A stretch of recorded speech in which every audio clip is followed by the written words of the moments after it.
국민들께서 언제라도 대한민국은 체제가 뒤집어질 수 있다. 아하. 그 체제가 위태로울 때 그 네. 체제를 지키려고 끝까지 목숨 걸고 싸울 수 있는 그런 정치인들을 만들어야 됩니다. 예. 양성을 해야 돼요. 네.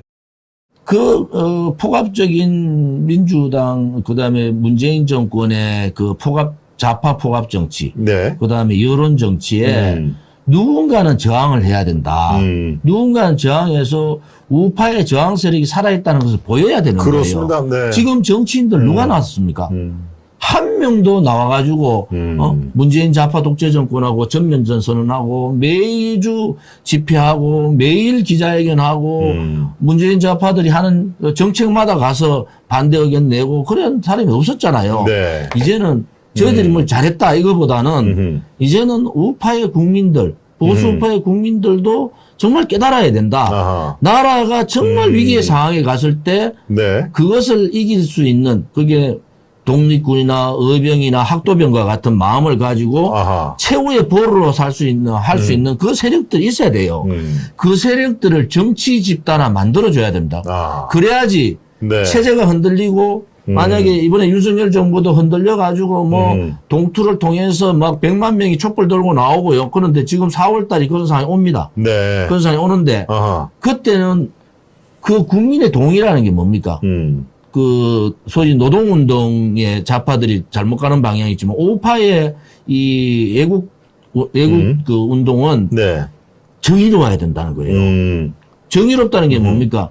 일단 자기 사심이 없어야 되고 깨끗해야 되는 거예요. 네. 깨끗해야 되지. 그러고 난 다음에 어떠한 법적 하자 부분에 대해서도 이겨나갈 수 있는 그러한 애국심, 국가에 대한 정체성, 네. 이것이 확실하게 있어야 된다. 네. 대한민국이라는 나라는 이미 좌와 우가 반이 있는 거예요. 중도는 얘기하지만 실질적으로 네. 좌파 사회주의자들이 문재인, 김대중, DJ 때부터 노무현, 문재인을 거치면서 엄청나게 발호를 했단 말이에요. 엄청나게 많아졌다고. 네. 네. 뿌리 깊게 박혀 있다고요.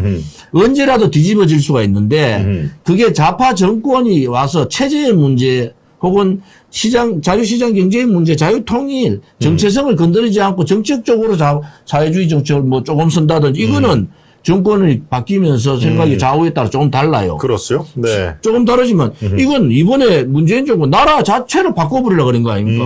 그런 데서는 저항 세력이 있어야 된다. 똑같은 경우가 내년 봄에 한번 보십시오. 네. 윤석열 정부에 그런 일이 생기면 안 되지만 윤석열 정부에 똑같이 촛불들이 100만 명 모이고 200만 명 모여가지고 하면은 나서는 국회의원들 나선 정치 한 명도 없어집니다. 다 도망갑니다. 네. 그래서는 안 된다는 거예요. 네. 그래서는 안 된다. 그래서 우리 공화당이나 바깥에서 지금 애국 활동을 하는 분들은 제가 애국 활동을 밖에 나와서 한 6년을 해보니까요. 굉장히 능력 있는 젊은 변호사들도 있고 있어요. 네. 자, 이분들이 실질적으로 정치권으로 들어가야 된다.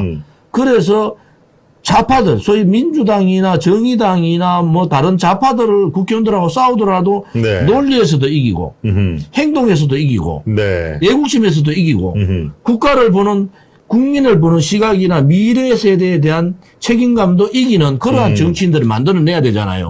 그것이 자생적인 우파 정당이고 우파 정치인이잖아요. 예. 이제 국민들 그걸 만들어 주셔야 돼요. 왜냐하면 우리가 불과 오래되지도 않았어요. 2017년 아닙니까? 2016년, 17년. 그렇죠. 불과 6년 됐다고요. 맞습니다. 그러면 예. 우리가 거기서 얻어야 될 교훈이 뭔가? 그 교훈은 바로 이제는 정말 정의롭고 대한민국의 정체성이 흔들릴 때 목숨을 걸고 투쟁할 수 있는 또 싸울 수 있는 국민의 네. 편에 설 수 있는 용기 있는 정당 그런 정치인들을 국민들께서 만들어 주셔야 된다. 예. 그래야지 비교가 됩니다. 지금 그 6년 과정 지금 그 문재인 5년 탄핵 정국까지 해서 6년 과정에서 네. 과연 대한민국의 정치인들이 뭘 했습니까? 아하.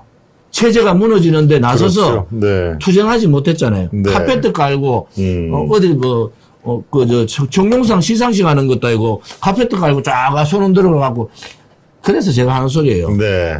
그래서 이제는 우리가 탄핵 정국을 통해서 느껴야 된다. 네. 특히 정치인들이 반성을 해야 되고요. 두 번째는 국민들께서 언제라도 대한민국은 체제가 뒤집어질 수 있다. 아하. 그 체제가 위태로울 때 그 네. 체제를 지키려고 끝까지 목숨 걸고 싸울 수 있는 그런 정치인들을 만들어야 됩니다. 예. 양성을 해야 돼요. 네. 쟤들은요, 좌파들은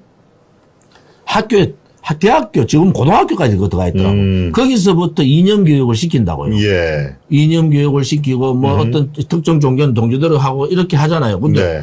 오른쪽은 안 된다고. 그렇겠죠. 그래서 그거를 할 수 예. 있는 것은 그렇게 이게 벽을 치고 성을 치고 할 수 있는 정치 집단, 네. 정치인을 키워야 돼요. 그러면서 그 사람들이 네. 대한민국의 체제를 지키고 정체성을 지키면은 반드시 성공한 정치인이 되고 국민들이 존경받는 정치인이 된다. 예. 이게 아니고 이합지산하고 내가 무슨 당대표가 돼야 되겠는데 내가 대통령이 돼야 되겠는데 내 거 먼저 챙겨야 되는데 내려놓으려니까 아이고 막 그렇죠. 용기가 없고 네. 해봤어야죠.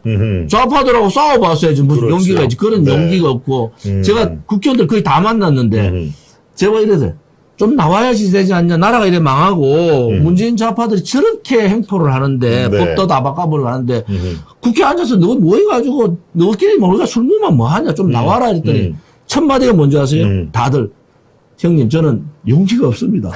두 번째 아유 형님 제가 내려놓을 게 너무 많아요.